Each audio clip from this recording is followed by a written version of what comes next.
Hello, good evening. Oh, hi. Monday, May 8th, 2017. Thank you for stopping by the Massachusetts Beer Reviews channel of YouTube. I am Thomas Metal 75. I'm Dave. That guy, David. You might recognize him from the channel if you watch it. And this is your Massachusetts Beer Review.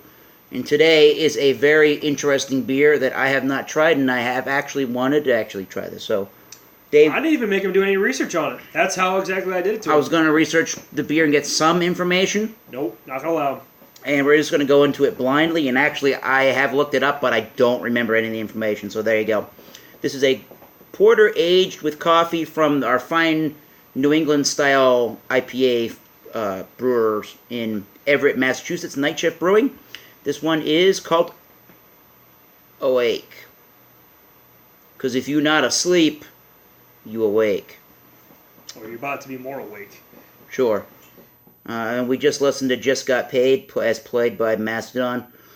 Good beer, and then we wanted a good song, and it said review a beer. So we said, okay, sure. Beer drinking music there. Mastodon is easy. This is 6.7, not to digress, 6.7% alcohol by volume. Keep cold, drink now, 1 pint. The back of the can says some stuff here at the top.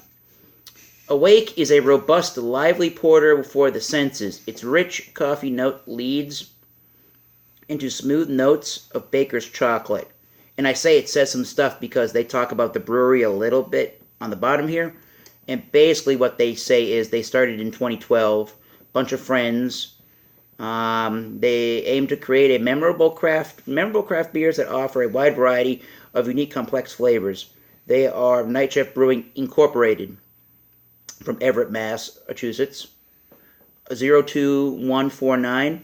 Our can here, the 4-pack that Dave acquired, thank you, Dave, is canned on the 27th of March, 2017. And what they do is they don't put it on the bottom of the can. They put it right on the lip there, which is, some people have complained about that on YouTube, but what the F? Who cares? I'm going to use the Julio's Liquors Jack's Abbey Teku. Dave is going to use that's considered a stout glass of all things. Well. Yeah, you crack it open and you're already smelling coffee. Good morning indeed.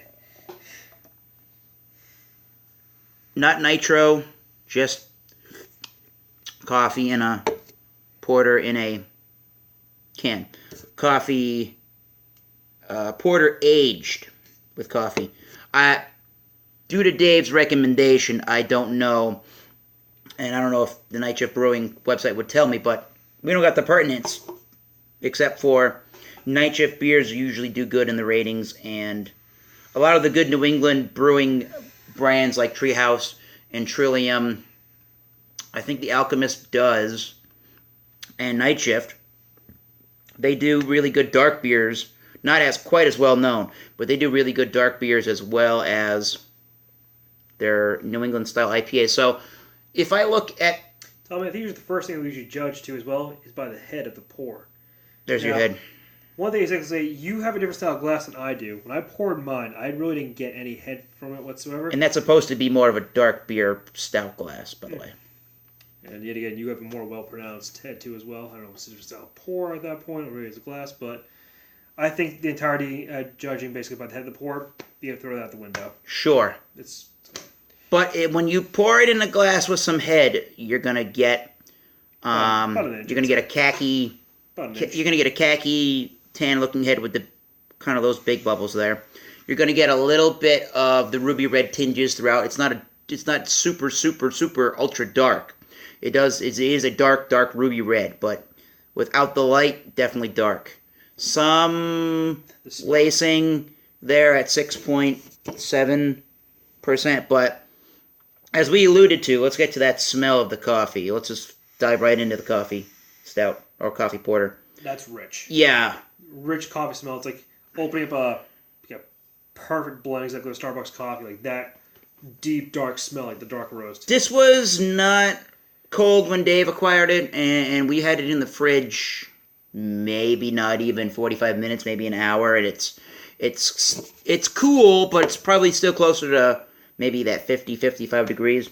So I'm not getting quite as a chocolatey upfront note as you would if it's colder, but trust me, I'm getting coffee cake. It's coffee cake. Coffee cake's a great way to describe that. There's definitely a really good morning. It's awake in your cup. There's definitely a medium, I would say medium to full, kind of a strength of the coffee. I'd say more of a full at that It's point. definitely ground. It's definitely got the ground flavor. It's definitely not just the beans. It's definitely like it's freshly ground the beans. If you ever went to a roaster, or even if you've been to like a Trader Joe's where they where you can get the grounded beans and ground them yourself. Again, I'm getting those things that remind me of the what did I say? The coffee bread. Not coffee bread. Coffee cake. Thank you, Dave. I'm getting those cinnamon notes, some nutmeg, some vanilla, and it just smells like a roaster. It smells like a bean roasting facility with some chocolate there too. For me, what this usually smells like is when you wake up early in the morning and you have your first cup of black traditional coffee in the morning. Traditional. Yeah. Like no cream, no sugar, no nothing. Just dark as can be. Dark as. Just that well pronounced too as well. And it actually just, by the smell, it even kind of makes you a little more alert to it. I don't know if it's just also waking up and having breakfast foods. Swirl the glass and you're getting more of a cold brew dark roast coffee smell. It does. Once you swirl it, you get more of the brewed cup of coffee smell. Mm-hmm. Definitely. And there's definitely a sweetness there and some vanilla. So, coffee cake, chocolate, roast. Very light in the chocolate. Very light. Chocolate coffee cake and the coffee house roasting bean flavor in the smell. So, let's just get into this it. All right, big old mofo from Night Shift Brewing, Awake, porter aged on coffee. Mm-hmm. Oh, that's nice. Ooh, that is nice. That is like a black coffee for you. Ooh, I love it. I'm noticing, I know I use hand gestures a lot. I'm sorry. I'm noticing actually a fairly lengthy finish. Mm-hmm. The thing that I notice what you notice, but we'll get to that. The other thing that's really pronounced is the mouthfeel about this one. Oh, yeah. I wouldn't say it's a full-bodied beer, but it's damn near close to full. Full-bodied beer? No. Full-body coffee? Yes. I would say that this is on the high side of medium towards full, but it's definitely medium to full on the medium side. For me, it's got a sticky, oily kind of a mouthfeel. There's definitely some bitterness. I'm definitely getting a dark roasted coffee kind of a bitterness. We didn't look it up. I'm not sure what kind of hops they're using. I'm definitely getting a bitterness throughout the sip entirely. And those things that I mentioned, it's not so big on the cinnamon and those kind of coffee cake notes like in the nose. I think it's got some of those light elements of cinnamon and some spices. Some of the vanilla is going to be there with coffee flavors for sure. They definitely have the roasted notes of coffee are there. This is traditionally a dark roast. I must say, definitely fits the bill for it. Italian or French. You said something very interesting, Tommy Boy. You really did. You said exactly medium to full style beer. I'd argue that. Oh, you wouldn't argue that, or you would? I would argue that. You think it's straight up full? Well, see, here's the thing.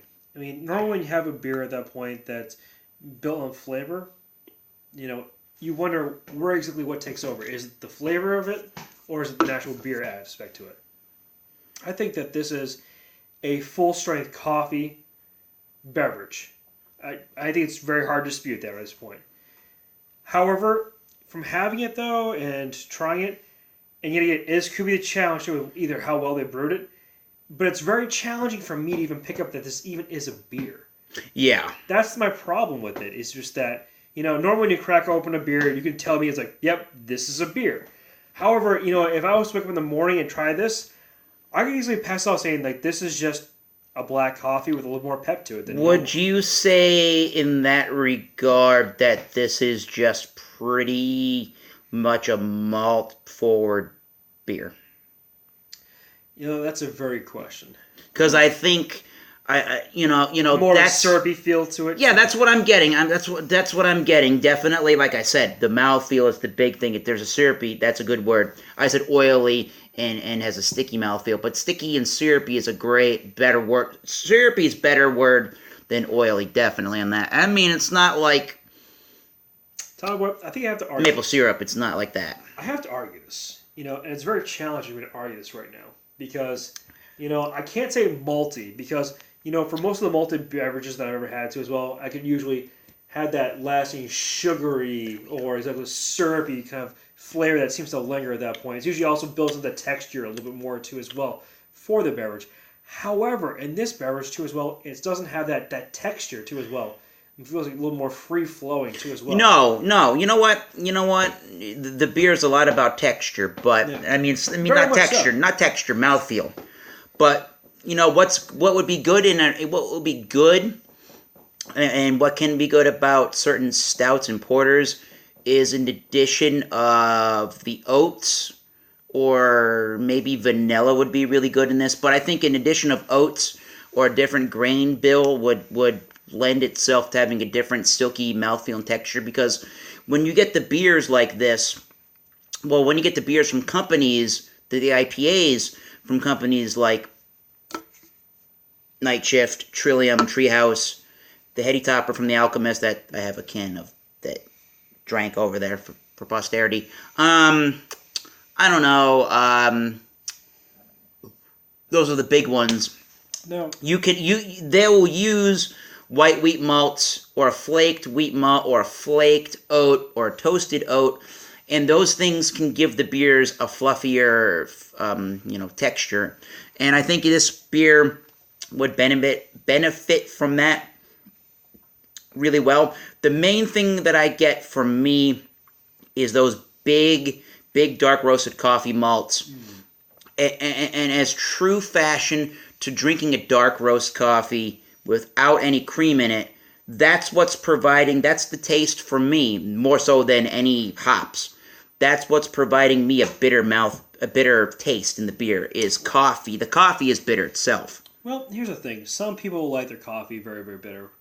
And some people like to have cream, milk, and sugar and everything. I mean, for me, I enjoy the taste of black coffee. One thing I will say, though, that brings up the next thing is sessionability. I think exactly that. None. Well, maybe colder could yield different results. This is probably closer to 50, I would guess. I would argue exactly that, we should be able to do a part 2 later on. Room temperature versus just refrigerated longer. I'd say we could make the argument for that. One thing, though, that I will say after having this beverage is that, could I have this any time of the day? You know what? I would say yes and no to that question. Mm-hmm. And let me break it down a little bit more. Yep. If I was to wake up and just do, like, one of these and, like, eggs and bacon, sure. I would not argue that. Sunday brunch? Sunday brunch. That sounds fantastic. Beer mosa? I've had a very, very, very long day, too, as well. I want something to pick me up, and, when I enjoy a beverage, too, as well. We have a viewer. Hello, viewer. I will definitely enjoy that more. One thing I will say, though, about this beverage, though, is that for the everyday, every minute kind of sessionability, absolutely not. It's 6.7%. Let's remind our viewers, or viewer live right now, it's 6.7%. And for me, let me reconfirm what I'm about to say here. Yeah. For me, it tastes... Maybe that's a credit to the beer. I don't know.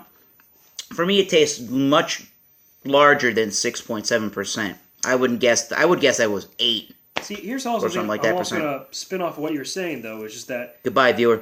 for the content of it, for the alcohol-wise, I have a hard time picking up exactly either the smell exactly of it being that high in content, or even at that point the taste for it. You don't think it tastes like it's a higher percentage? Absolutely not. Well, I taste more of the coffee notes than anything else possible. I think that's just maybe overwhelming my taste buds so much for it, but it's just more exactly what's just consistent in my mind for it.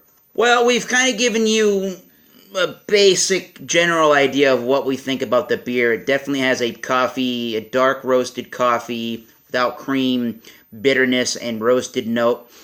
The smells, I think we could tell you this. It smells way better than it tastes. Not that it tastes bad, but syrupy, sticky, roasted coffee, dark roasted coffee without cream. Definitely the bitterness is there. I gotta cut you off here.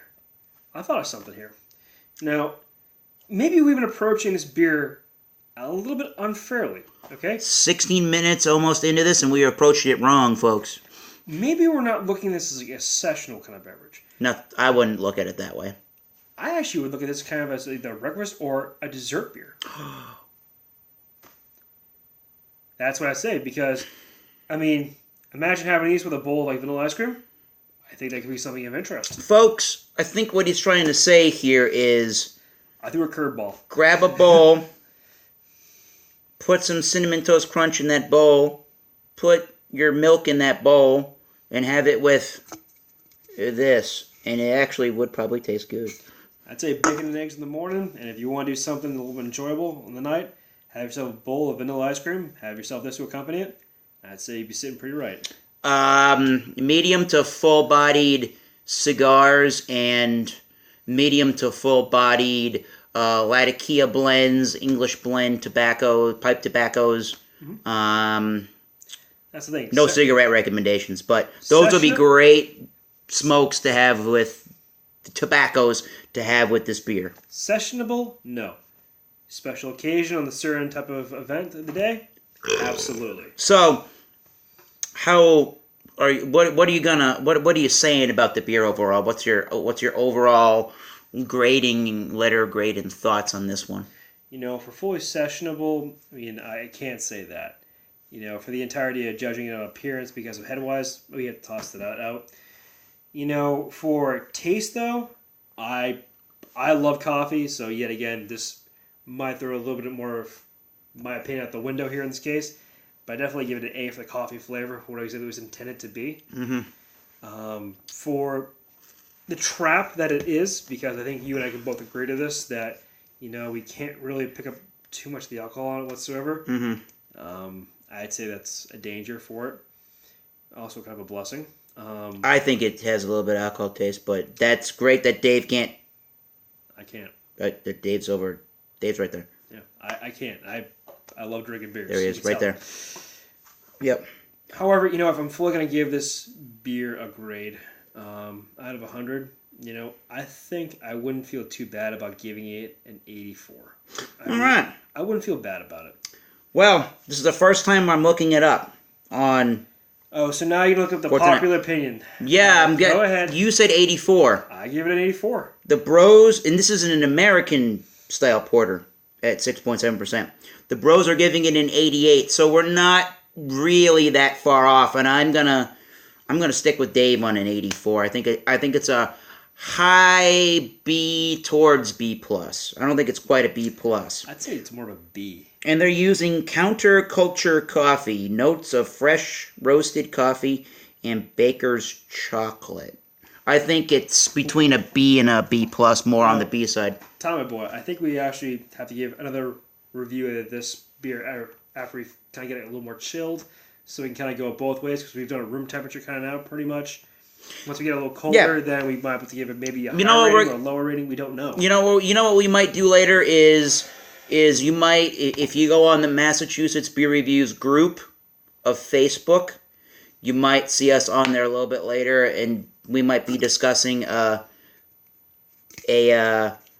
keep cold, drink now version of Awake. But Dave and I are going to give this one an 84. It's pretty good. It's not our favorite thing, but our opinions might change once beer is cold. Please join us If you're... The jury's still out. Please join us if you're a member of the Massachusetts Beer Reviews group of Facebook, or if you'd like to become a member of the Massachusetts Beer Reviews group of Facebook. All you have to do is request to be a member, and I have the full say if you could become a member, which means if you request, I make you a member. So request, subscribe, and stay thirsty. Please rate, comment, subscribe, and as I say on my beer review channel on YouTube, until next time, keep tasting those great beers. Cheers. We'll see you soon. Fuck Ovechkin.